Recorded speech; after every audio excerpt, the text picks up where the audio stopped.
नमस्कार, स्वागत है आप सभी का। तो जैसे सीयूईटी की रिस्पांस की आई है, उसमें आंसर की में कुछ क्वेश्चंस आपको लग रहा है कि रॉन्ग है। तो मैंने आपको बोला था कि आप टेलीग्राम पे सर्च बार में जाके @exponential मैथमेटिक्स पे आप अपने डाउट को भेज सकते हैं। तो मैंने दो तीन चीज नोटिस की। तो सबसे ज्यादा जो कॉमन डाउट है वो सबका, एक तो ये वाला क्वेश्चन है, एक क्वेश्चन जो एग्जैक्ट डिफरेंशिएशन वाला है वो वाला क्वेश्चन है। और इसके अलावा आपके जो भी डाउट है तो वो आप क्या करें, टेलीग्राम के सर्च बार में जाके @exponential मैथमेटिक्स 2531 पे जाके आप उन सबको भेज सकते हैं। तो वहाँ पे अपन जो भी कॉमन डाउट होगा वो सबका देख लेंगे। ऐसे सारे क्वेश्चन भेजने का कोई मतलब नहीं है, ठीक है। और आप लोगों को रिस्पॉन्स की कैसे चैलेंज करना वो मैंने बता दिया है। और अगर एक क्वेश्चन को किसी एक स्टूडेंट ने भी चैलेंज कराया तो सबको मार्क्स मिलेंगे, अगर वो क्वेश्चन अप्रूव हो जाता है तो आप ये ध्यान रखिए, डिस्कस करके आपस में, कि एक क्वेश्चन को कोई एक कर देगा, एक को कोई एक कर देगा, तो सारे पैसे सबके नहीं लगेंगे, क्योंकि 200 रुपए लग रहे हैं पर क्वेश्चन के। तो अब किसी स्टूडेंट ने 800 रुपए लगा दिए 4 क्वेश्चन पे, तो बाकी वो 4 क्वेश्चन को आप रिस्पॉन्स नहीं करो, 2-3 स्टूडेंट एक क्वेश्चन पे कर दे तो कोई दिक्कत नहीं। ऐसा नहीं कि 10 लोग एक क्वेश्चन पे कर रहे हैं, तो वैसा नहीं करना है। अब जो सबसे डाउटफुल क्वेश्चन था उसको अपन सोल्व करते हैं 2-3 तरीके से, तो आपके सारे डाउट क्लियर हो जाएंगे, आपको पता लग जाएगा कि कौन सा आंसर करेक्ट होने वाला है। अब आंसर की में क्या आंसर देखा वो मुझे नहीं पता, पर F x Y equal to 1/x+y है, is A homogeneous function of degree. अब इतना तो पता चल गया कि होमोजीनियस फंक्शन है, और अपन को पता होता है कि जो भी होमोजीनियस फंक्शन होता है वो आइलर इक्वेशन को सेटिस्फाई करता है। यानी कि अपन ऐसे बोलते हैं, जैसे मान लो suppose that u equals to F x Y है, मैं इसको ऐसे बोल देता हूँ, which is equals to 1/x+y है। तो अपन जानते हैं आइलर इक्वेशन क्या होती है, x del you by del x plus Y del you by del Y, which is equals to क्या आएगा, n इंटू यू। और जहाँ पे n क्या होती है, degree of homogeneous function. This is degree of homogeneous function, ठीक है। ये होमोजीनियस फंक्शन की डिग्री होती है। अब देख लो यहाँ पे, अब जब u इक्वल्स टू 1/x+y है, तो अपन यहाँ से del you by del X निकाल सकते हैं। उसकी वैल्यू कितनी आएगी, -1/x+y का होल स्क्वायर, ठीक है। और del you by del y निकालेंगे तो वो क्या आएगा, del u upon del y निकालेंगे तो उसकी वैल्यू क्या आ जाएगी, माइनस का 1/x+y स्क्वायर। और अब इसको सोल्व करो, x del you by del x plus Y del you by del Y, which is equals to x into minus का 1/x+y का whole square plus y into -1/x+y का whole square. इसको simplify करते हैं, minus को common ले लो तो -x+y/x+y का whole square, which is equals to क्या आ गया, माइनस का 1/x+y। और यही तो क्या अपना u है, यानी इसको मैं लिखता हूँ which is equals to minus का 1 इंटू यू। तो इसकी वैल्यू क्या आ गई, माइनस का 1 इंटू यू। तो यहाँ पे ये n की वैल्यू कितनी आ गई, -1, यानी कि n इक्वल्स टू क्या आ गया, -1। तो इस गिवन होमोजेनियस फंक्शन की डिग्री कितनी हो गई, -1। तो इसका आंसर क्या हो जाएगा, -1। तो लिखा था is a homogeneous function of degree -1। आप वैसे भी सोच सकते हैं कि ये जो फंक्शन गिवन है वो कैसे लिखा हुआ है, f x y equals to 1/x+y। इसको आप ऐसे सोचो कि ऊपर तो एक फंक्शन है 0 डिग्री का, नीचे फंक्शन है 1 डिग्री का, तो ओवरऑल डिग्री कितनी आ गई, -1।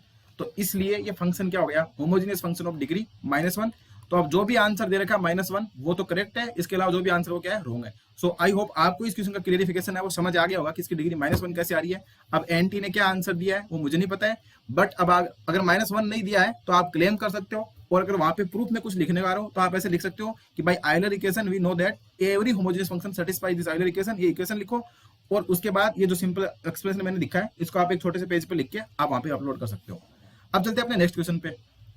एक ये क्वेश्चन है वो बहुत ज्यादा डाउटफुल है, इस पे बहुत लोगों को डाउट आ रहा है। तो इसको देखो कि given below are two statement in the equation mxy dx plus nxy dy equal to 0 if del m upon del y minus del n upon del x upon n is a function of fy y only, then e to the power fy dy is an integrating factor।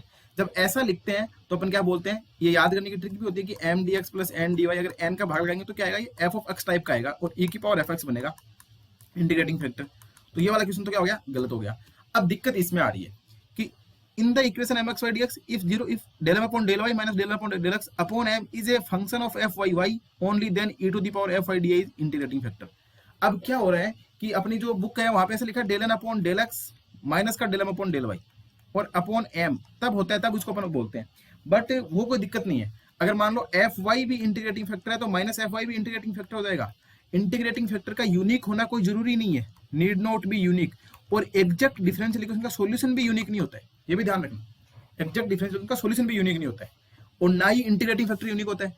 तो जब integrating factor unique नहीं होगा तो solution unique नहीं होगा। But यहाँ पे दिक्कत क्या है, यहाँ पे दिक्कत ये है कि ये जो अगर एफ आई और माइनस एफ आई करते हैं तो इंटीग्रेटिंग फैक्टर तो डिफरेंट आता ही आता है, पर अपन जानते हैं कि इंटीग्रेटिंग फैक्टर से अगर अपन डिफरेंशियल इक्वेशन को मल्टीप्लाई करें तो वो एग्जैक्ट तो बननी चाहिए ना, जो कि एग्जैक्ट नहीं बन पाए। जैसे मैं आपको एक एग्जांपल देता हूँ, उस एग्जांपल से आपको पूरा डाउट क्लियर हो जाएगा। जैसे एग्जांपल है,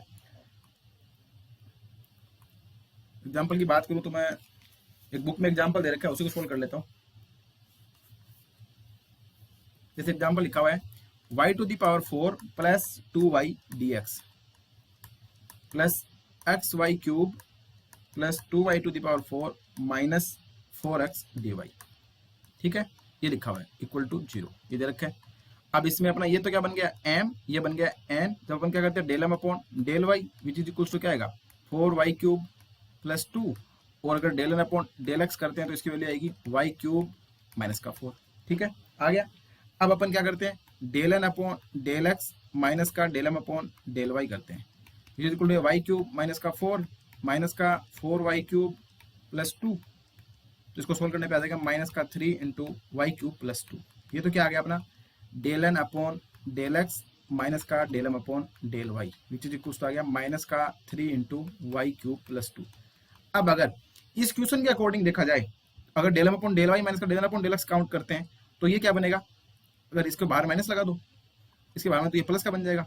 पर अभी एक बार ये लेके चलते हैं, इसको हटाते हैं। ठीक है, ये आ गया। अब अपन एम से डिवाइड करते हैं तो del N upon del x minus del M upon del y upon अगर एम करते हैं तो माइनस का 3 इंटू वाई क्यूब प्लस 2, और जो अपना एम की वैल्यू है वो क्या है, एम की वैल्यू भी है y कॉमन ले लो, y क्यूब प्लस 2 लिख दो क्योंकि वहां पर y की पावर 4 प्लस 2 y है, तो ये क्या आ जाएगा माइनस का 3 अपॉन वाई। और अगर आप ऐसा लिखते तो इंटीग्रेटिंग फैक्टर क्या देगा e to the power minus का 3 अपॉन वाई डी वाई।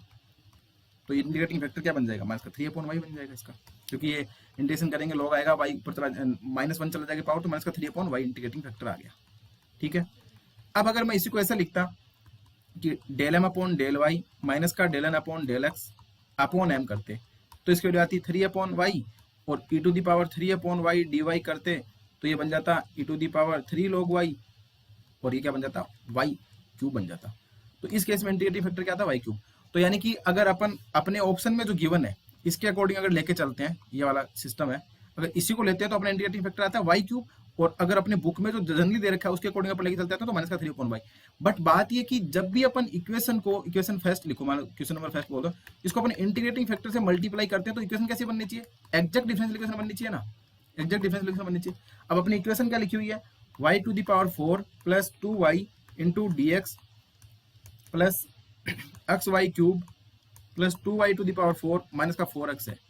अब अगर आप इसको इंटीग्रेटिंग फैक्टर लेके चलते हो क्या y क्यूब, तो y क्यूब से मल्टीप्लाई करेंगे तो बनेगा y की पावर 7 प्लस 2a की power 4 into D x plus x y की पावर 6 प्लस 2y की पावर 7 माइनस का 4x वाई क्यूब।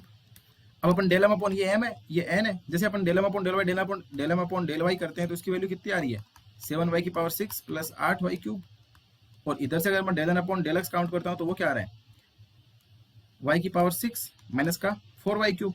तो देखो ये दोनों इक्वल नहीं आ रहे, तो नॉट इक्वल। इसका मतलब इस केस में एग्जैक्ट नहीं बनेगी।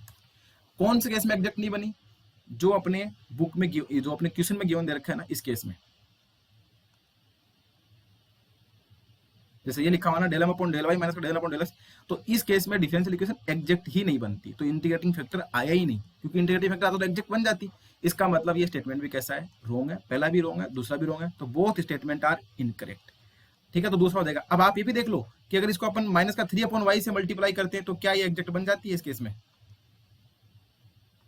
हाँ, इस केस में अगर अपन इसको मान लो जो इक्वेशन है इसको एक बार वाई क्यूब है ना, एक बार अपना माइनस का 3 अपॉन वाई से मल्टीप्लाई करते हैं तो क्या एग्जैक्ट बनती है। जैसे आप इसको 3 अपॉन वाई से मल्टीप्लाई करेंगे, ठीक है, तो 3 अपॉन वाई क्यूब आएगा, 3 अपॉन वाई क्यूब, वो वाई क्यूब था तो 3 माइनस का 3 अपॉन वाई क्यूब से करेंगे, तो जैसे इसमें वाई क्यूब से मल्टीप्लाई करेंगे तो ये क्या बनेगा, ये बनेगी अपनी equation y plus 2 upon Y square, और इंटीग्रेटिंग फैक्टर था सॉरी 1 अपॉन वाई क्यूब, ना कि 3 upon Y cube, 1 upon Y cube. तो ये बनेगा वाई प्लस, नेक्स्ट पेज पे लिख देता हूँ, Y to the power 4 plus 2y into D X है plus x Y cube plus 2y to the power 4 minus का 4x है। इसको अपन integrating factor 1 upon Y cube से मल्टीप्लाई करते हैं तो ये आएगा अपना y plus 2 upon Y square into D x plus ये बनेगा x प्लस 2y माइनस का 4x अपॉन वाई क्यूब। अब अपन del M upon del Y करेंगे तो वैल्यू आएगी 1 माइनस का 4 अपॉन वाई क्यूब, और ये तो क्या है del M upon del y, और अगर यहाँ पे मैं del N upon del x करता हूँ तो वैल्यू क्या आएगी 1 माइनस का 4 अपॉन वाई क्यूब। तो दोनों बराबर आ गए। इस केस में कैसे बन जाएगी, एग्जैक्ट डिफरेंशियल इक्वेशन बन जाएगी। तो इसका मतलब जो क्वेश्चन में गिवन है वो तरीका गलत है, तो इसका आंसर दोनों ही ऑप्शन क्या दे दिए, दोनों ही स्टेटमेंट क्या हो गए, रॉन्ग हो गए। सो आई होप आपको ये बात समझ में आ गई कि दोनों रॉन्ग कैसे हुए। अपन ने क्या करा, मैं ऐसे बताना चाह रहा हूं आपको।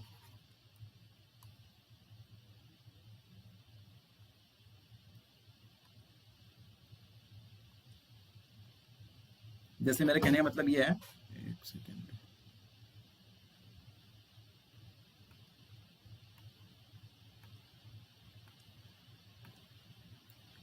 कि ये जो क्वेश्चन दे रखा है del M upon del Y minus का del N upon del X, ये वाली टर्म है वो गलत है, इस वजह से माइनस का फर्क आएगा।